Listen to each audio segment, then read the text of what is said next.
고맙고 감사하신 아버지 하나님, 감사합니다. 하루의 삶을 시작해 하시고 우리의 생명을 붙드시며 거룩하신 주의 은혜를 힘입어 살아갈 수 있도록 우리의 몸과 마음과 영혼을 지키시며 은혜로 살게 하심을 감사합니다. 오늘 하루도 복되게 하옵소서, 형통케 하옵소서, 주의 뜻을 따라 걸어가는 복된 하루 되게 하옵소서. 감사로 모든 일들과 사건들을 승화시킬 수 있는 감사 믿음을 주시옵소서. 감사드리며 예수님 이름으로 기도합니다. 아멘. 아멘. 어제 말씀에 이어서 요한 1서 5장 14절 15절 말씀입니다. 14절 15절 그를 향하여 우리가 가진 바 담대한 이것이니 그의 뜻대로 무엇을 구하면 들으심이라. 우리가 무엇이든지 구하는 바를 들으시는 줄을 안즉 우리가 그에게 구한 그것을 얻은 줄을 또한 아느니라. 아멘. 아멘. 어제 말씀을 통해서 어떤 사람들이 담대한 사람들인가, 그 담대함에 대해서 두 가지로 말씀을 드렸습니다. 첫째는 하나님의 약속을 믿는 사람들이 담대하다. 왜냐하면 하나님 말씀은 불변하시기 때문에, 언약에 신실하시기 때문에. 그래서 성경은 약속으로 되어 있습니다. 신약, 구약 이렇게 말씀을 하죠. 그래서 구약의 말씀, 신약의 말씀, 이 말씀은 살아서 역사하고 운동하는 말씀이다. 운동력이 있다라는 것은 활동력이 있는데 그 활동은 어떤 사람에게 그 말씀이 운동력이 있고 활동력이 있게 역사하느냐. 믿음으로 화합하는 사람, 그 말씀을 믿고 받아들이는 사람, 이러한 사람들에게 하나님 말씀은 살아서 역사하는 그런 효과적인 우리의 말씀이다. 그래서 하나님 말씀은 말씀에 우리가 바로 섰을 때 약속을 믿을 때는 담대함이 생긴다. 두 번째는 우리들 마음에 하나님의 책망을 들을 만한 것이 없을 때 담대함을 얻는다. 요한일서 3장 21절, 22절 말씀이죠. 만약 우리의 마음에 우리를 책망할 것이 없으면 하나님 앞에서 담대함을 얻는다. 22절 이는 우리가 그의 계명들을 지키고 그 앞에서 기뻐하시는 일을 행함이기 때문이다.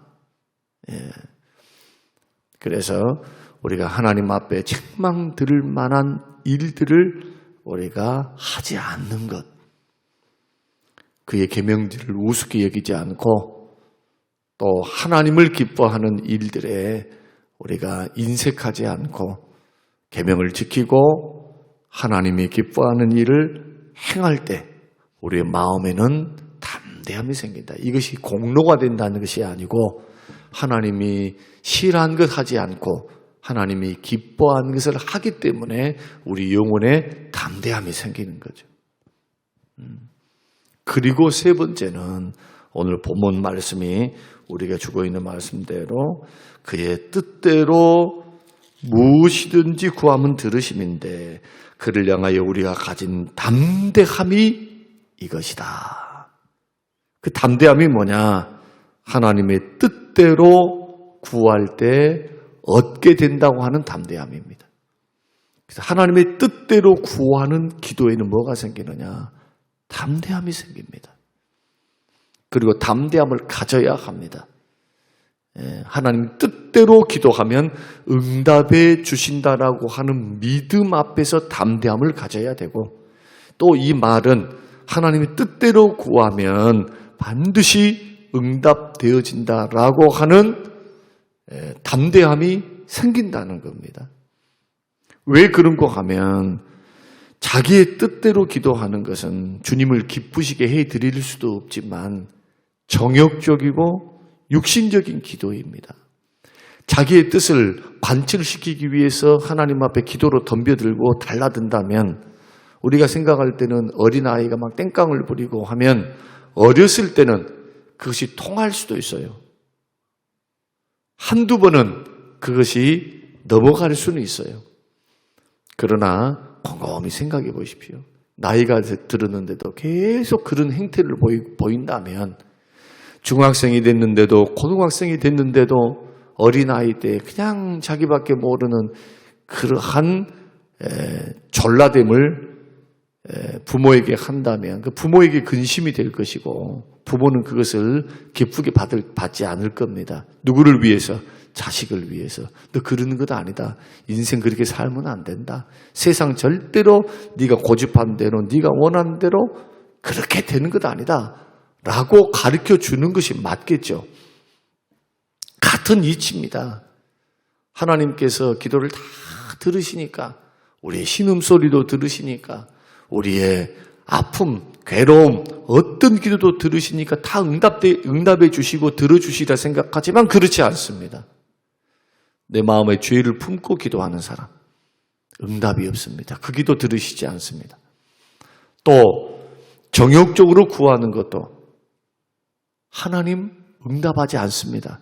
뭐가 정욕적입니까? 자기 뜻만을 앞세운 겁니다. 자기 뜻. 하나님께 물어보기도 하고 하나님 어떻게 했으면 좋겠습니까? 하나님 선한 길을 보여주십시오. 이 길을 걸어갈 때 하나님 이길 수 있는 힘도 주시고 장애물도 제거해 주시고 하나님께서 선한 길로 인도해 주십시오. 나는 이 길을 걸어가기를 원하는데 하나님 이 길이 주의 뜻이면 응답되기 원합니다. 언제나 기도가 주의 뜻에 매여 있어야 합니다. 아무리 내가 좋아도 내가 원해도 나의 원함과 하나님의 원함이 반대가 되면 나의 원함을 내려놓고 하나님의 원함을 따라가는 것, 이게 기도생활이고 신앙생활이다. 얼마나 힘들겠어요. 그래서 하나님의 뜻대로 기도하는 그 기도생활에는요, 자기 포기가 있어야 돼요. 자아가 철저히 깨져야 합니다. 이것이 전제가 안 되면, 자기가 부인이 안 되면 정욕적인 기도를 우리는 이길 수 있는 방법이 없습니다. 어릴 때는, 신앙생활이 어릴 때는, 이제 시작할 때는 이것도 구하고 저것도 구하고 다 할 수가 있어요. 그러나 결국 우리가 신앙생활을 하다 보면, 인생을 살다 보면 인생이 내 뜻대로 안 된다는 것, 내 마음대로만 안 된다는 것이 인생이라는 걸 알게 됩니다. 마찬가지로 신앙생활도 마찬가지예요. 나의 원함이 꼭 하나님께서 원하는 것인가? 그거 아닐 수 있어요.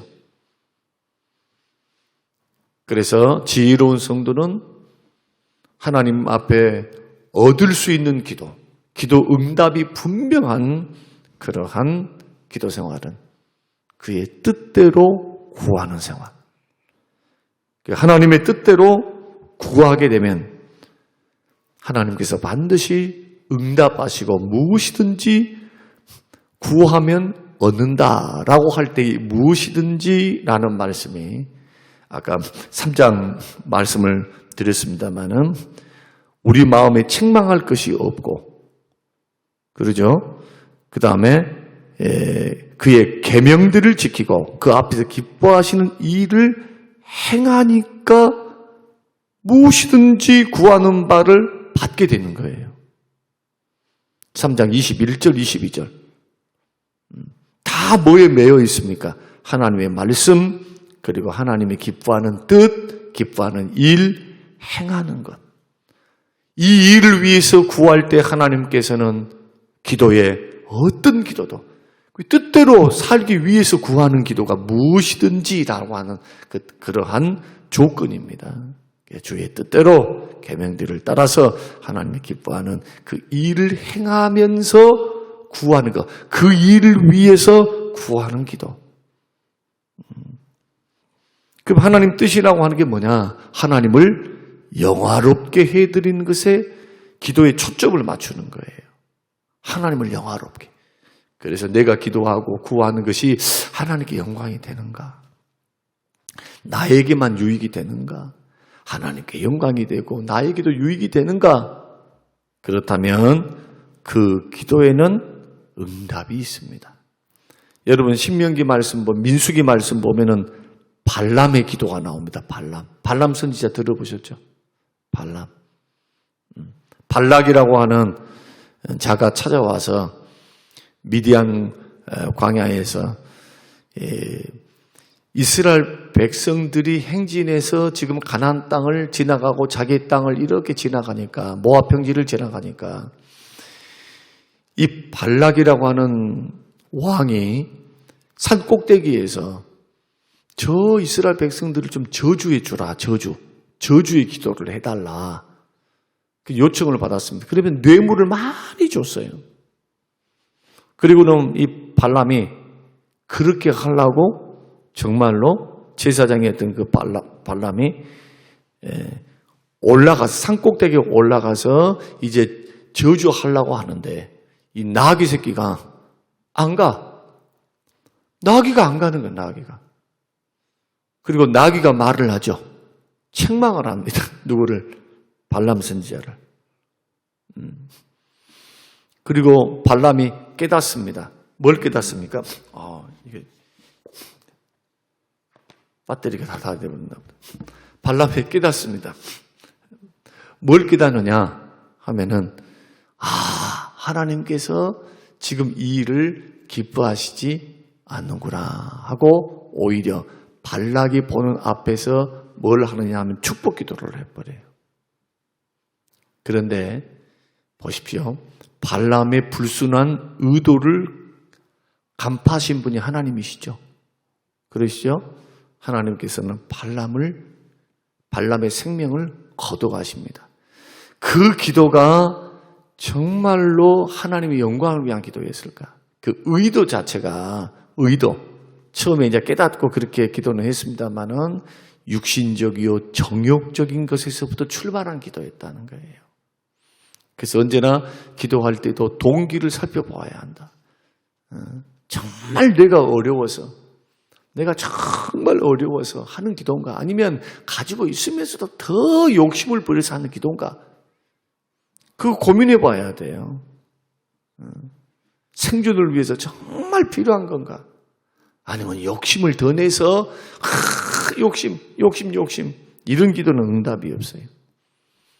그런데 내가 가지고 있는 것에 더 구하는데 하나님께 영광을 돌려드리기 위한 기도가 있습니다. 하나님, 주의 몸된 교회를 위해서, 주의 영광을 위해서 더 필요합니다. 하나님, 은혜를 베풀어 주십시오. 선한 사업을 위해서 구하는 기도가 있어요. 나를 위한 기도가 아니라 어려운 이웃들과 선교를 위해서 하나님 통로가 되기 원하는데, 축복의 통로가 되기 원하는데 저에게 물질이 없습니다.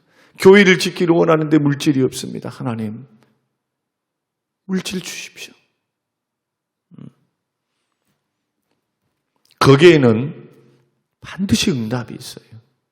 하나님의 영광을 구하는 기도가 되시길 바랍니다. 그러면 물질도 건강도, 목사도 마찬가지. 건강하게, 제가 막 건강을 구하는 이유는 목회 사역하는데 방해가 되지 않고 힘있게 하나님의 영광을 위해서 살기 위함이거든요. 목회를 하기 위함이지 이걸 가지고 그냥 건강하게 행복하게 즐기고 살고 놀고 살고, 이건 두 번째예요. 이것이 목적이 된다면 하나님 주시겠습니까? 하나님의 영광을 위해서 살겠습니다 라고 건강을 구하면 그 영광을 위한 일을 하고 있어야 돼요. 그래야 주실 것 아니에요. 근데 그거는 없어. 그냥 건강 달래, 물질을 달래요. 과연 이게 주의 뜻일까? 그러니까 우리가 건강한 삶, 풍요로운 삶은 모두가 갖고 있는 뭡니까? 우리의 욕망이고, 욕망, 우리의 소원이에요. 그런데 그 소원이 소원으로 끝나버리면 안 되고, 욕망이 욕망의 기도로 나와서는 안 된다. 도대체 물질 주면, 건강 주면 어떻게 살래? 이것을 보여드려야 돼. 하나님 앞에 구하면서, 주님 이렇게 살겠습니다. 주님 이것 원하나이다.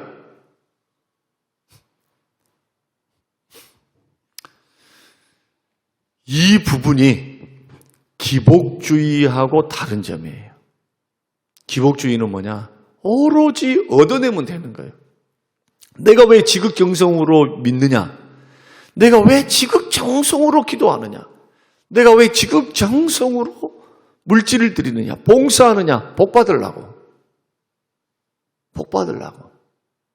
근데 반대가 돼야 돼요. 이게 기복주의입니다, 이게. 이렇게 걸어가면요, 신앙생활 형편없어져요. 복 받아봐요. 딱 이따 까버려요. 전라도 말로. 절대로 신앙의 성장이 없어요. 이런 사람들은. 그런데 하나님의 영광이 목표가 되어서 은혜를 기억하고 은혜 받은 내가 주신 것을 은혜로 여기는 거예요. 왜? 하나님께서 주신 것이니까. 내가 하나님의 영광 위해서 살아보려 합니다. 주의 뜻대로 살아보려 합니다. 하는 마음으로 하나님 앞에 구하며 기도하는 사람들은요, 응답을 받게 되면 은혜로 여긴다니까요. 그러나 기복주의를 가지고 복받기 위해서 구하는 사람들은 자기가 하나님 앞에 대가를 지불했으니까 하나님은 대가를 주는 거예요. 그러니까 쌤쌤이에요. 그 은혜로 여길 수가 없어요. 나 열심히 기도했는데요. 나 열심히 봉사했는데요. 하나님, 그 복 주셨잖아요. 은혜의 깊이가 달라요. 감사의 깊이가 다릅니다. 절대로. 그 기복주의로 신앙생활을 하는 사람들은 열심히 애쓰고 노력하고 드리고 봉사하고 물질 드리고 신앙생활 잘했는데 하나님께서 복을 안 주면 또 토라져. 삐져. 그렇게만 하면 좋게요? 하나님 어딨냐 그래요. 나는 이렇게 하나님 앞에 있는데 하나님 왜 나를 못 살게 구시고 나를 사랑하시지 않는 것 같다고. 이런 식으로 한단 말이에요. 이런 식으로. 그런 믿음의 상태에 하나님은 어떻게 복을 부으시겠어요?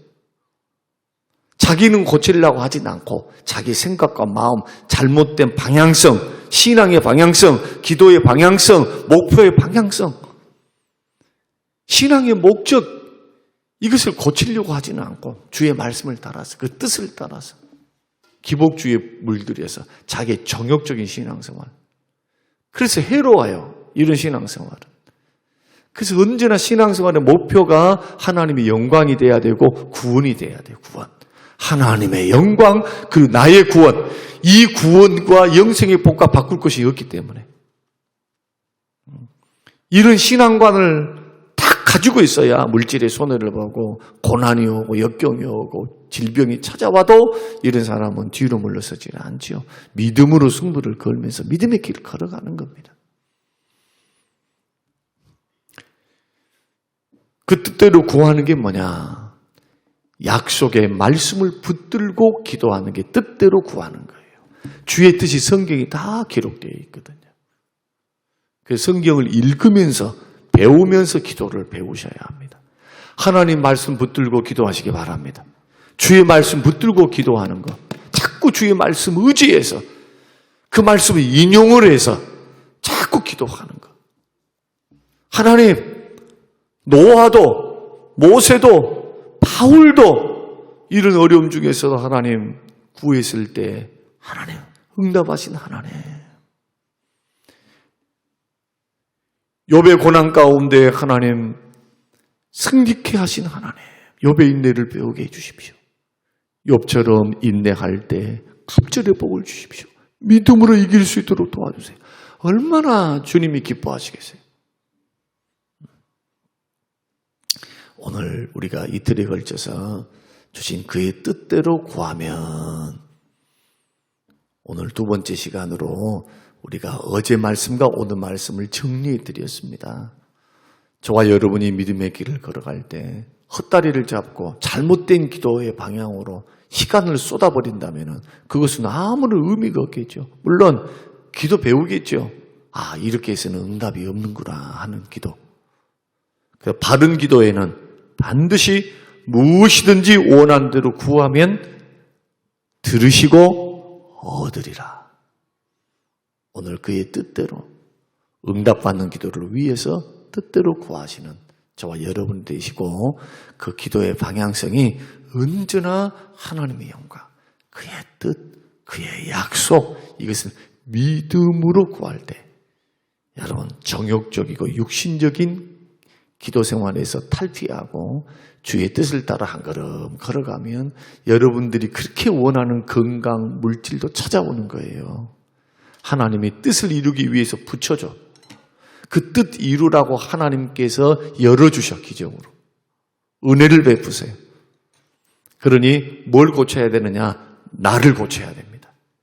나를, 잘못된 기도 생활을 고쳐야 되고 내 마음과 생각, 육신적이고 정욕적인 자기중심적인 그냥 신앙생활에서 주의 뜻을 생각하고 주님이 기뻐하는 게 뭘까? 주님이 기뻐하는 게 뭘까? 그래서 주님이 기뻐하시는 것이 이거다라고 깨달아지면 거기에 목숨을 거는 게 거기에. 몸과 마음과 중심을 들이면서 기도 생활하는 거. 그래서 기도를 위한 기도는 아무런 소용이 없어요. 중언부언 기도, 이방인들이 하는 기도예요. 그거는 5시간, 6시간, 10시간 기도했습니다. 뭔 소용이 있어요? 예수님 말씀한 것처럼 이방인들은 많은 말을 해야만 들을 줄 알지만 그렇지 않다. 그렇지 않다. 이미 하늘에 계신 천부께서는 너희들이 있어야 할 것을 아느니라. 알고 계세요. 알고. 오늘 이러한 기도의 강력한 하나님의 뜻을 저와 여러분이 알고 여러분 응답받는 기도 생활이 되시기를 주님의 이름으로 축원합니다. 고마우신 아버지 하나님 감사합니다. 오늘 주신 귀한 말씀을 우리가 이틀에 걸쳐서 상고하고 묵상했습니다. 우리의 기도의 생활을 돌아보고 우리의 삶을 돌아보고 우리의 신앙의 목적을 돌아보며 깨닫게 해주시니 감사합니다. 하나님 무엇이든지 구할 때 응답받는 귀하고 복된 기도 생활이 될 수 있도록 축복하옵소서. 감사드리오며 예수님 이름으로 기도합니다.